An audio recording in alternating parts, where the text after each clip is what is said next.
যে সংগ্রামী স্মৃতি সেটা উদযাপন করা হতো পূর্ববর্তী সময়ে। হয়তো নির্দিষ্ট একটি ফ্যাসিস্ট গোষ্ঠী সেটাকে তাদের দলীয়করণ করেছিল, কিন্তু তার পরবর্তীতে সেটা আবারও সে জনগণের কাতারে নিয়ে এসে জনগণকে এই মুক্তিযুদ্ধ আসলে আবার জনগণের কাছে ফিরিয়ে দেওয়ার দায়িত্ব নেওয়ার কথা ছিল। কিন্তু আমরা অভ্যুত্থান পরবর্তী সময়েও দেখলাম আবার একইভাবে এইখানে একরকম পুঞ্জীভূত করা হচ্ছে। এখানে যে গুরুত্বপূর্ণ দিবসগুলি আছে বাংলাদেশের ইতিহাসে, সেই দিবসগুলো কিন্তু সমমর্যাদা যথাযথ মর্যাদায় পালন করা হচ্ছে না। আমরা 14 ডিসেম্বরে দেখলাম জগন্নাথ হল সহ আর বিভিন্ন বিশ্ববিদ্যালয় বা শিক্ষা প্রতিষ্ঠানে রাজাকারদের যে ছবি, সেই ছবিগুলো বা যে গ্রাফিতিগুলো আঁকা হয়েছিল সেগুলো কিন্তু প্রশাসন কর্তৃক অপসারণ করা হয়েছে। এছাড়াও অন্যান্য সময় বা বিগত সময়ে আমরা যেটা দেখতাম প্রশাসন কর্তৃক যে জাঁকজমকপূর্ণভাবে বিভিন্ন দিবস পালন করা হতো বা যে আয়োজন থাকতো, সেই আয়োজন কিন্তু এখন অনুপস্থিত। এখানে আবার আজকে আমি বলছিলাম যে বাংলাদেশের ইতিহাসের এবং বাংলাদেশের মুক্তিযুদ্ধের সর্বোচ্চ ক্ষতি করেছে এই জামাতে ইসলামী, তখনকার সময়ের নিজামে ইসলাম, তখনকার সময়ের গোলাম আজম থেকে শুরু করে এবং বাকি যে সকল দোসররা তখন পাকিস্তানি মিলিটারির যে প্যারামিলিটারি ফোর্স আল বদর, আল শামস গঠন করেছিল এবং তাদের যে গুরুজনরা ছিলেন তারা যে শান্তি কমিটি গঠন করেছিল ওই লোকজন, এবং সেই প্যারামিলিটারির মূল মানে আর্ম যোগানদাতা, মূল শ্রম যোগানদাতা ছাত্র সংঘের বর্তমান যে পূর্বসূরি ছাত্র শিবির এখন ক্যাম্পাসকে নানাভাবে এমন একটা অবস্থায় রেখেছে যে আপনারা দেখবেন আজকে 14 ডিসেম্বরের মতো একটা দিন শহীদ বুদ্ধিজীবীদের স্মরণ করার কথা, যেখানে নানাভাবে ডাকসুর পক্ষ থেকে, বিশ্ববিদ্যালয় প্রশাসনের পক্ষ থেকে তেমন কোনো আয়োজন আমরা আজকে দেখতে পেলাম না। বরং আমরা দেখতে পেলাম কিভাবে প্রকাশ্য দিবালোকে এই রাজাকারদের ছবি যা বিশ্ববিদ্যালয়ের শিক্ষার্থীরা এঁকেছিলেন তা কিভাবে মুছে দেওয়া হলো।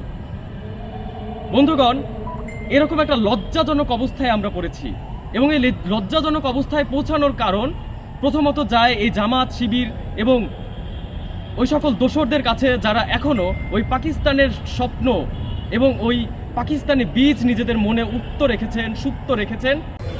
ইসলামী ছাত্র সংঘের বর্তমান যে উত্তরসূরি ইসলামী ছাত্র শিবির, তারা এখন প্রায় প্রত্যেকটা বিশ্ববিদ্যালয়ের ছাত্র সংসদ নির্বাচনে জয়ী হয়েছেন।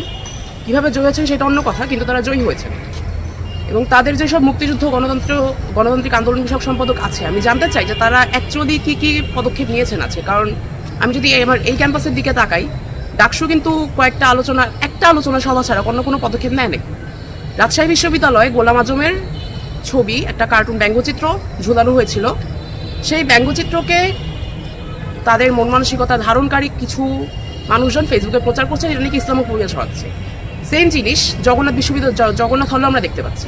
জগন্নাথ হলের শিক্ষার্থীরা যখন রাজাকারদের ছবি রাস্তায় আঁকালো, তারপর আমরা কি দেখতে পেলাম, ফেসবুকে এটার একটা প্রোপাগান্ডা শুরু হয়ে গেছে। কিরকম প্রোপাগান্ডা? যে দাড়ি টুপি থাকলে তারা মুসলমানদের পালানো হচ্ছে, মুসলমানদের অবমাননা করা হচ্ছে, এটা ইসলামোফোবিয়া।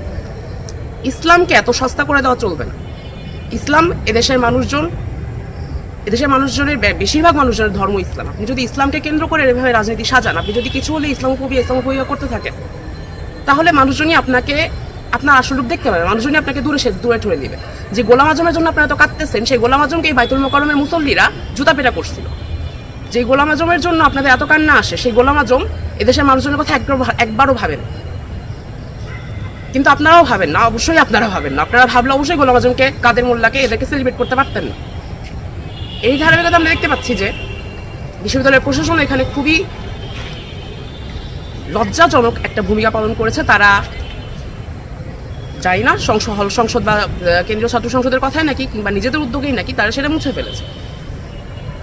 এগুলো মুছে ফেলার মাধ্যমে এটাই প্রমাণিত হচ্ছে যে বিশ্ববিদ্যালয়ের প্রশাসনেরও আমাদের বুদ্ধিজীবীদের, আমাদের 71-এর শহীদদের কোনোভাবে সেলিব্রেট করার কোনো ইচ্ছা নাই। তারা যা করতেছে সেটা চাপে পড়ে করতেছে।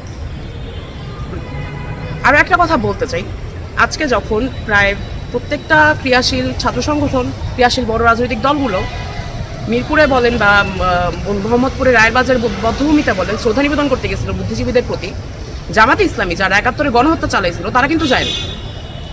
তারা যায় নাই, তারা এটা নিয়ে জামাতে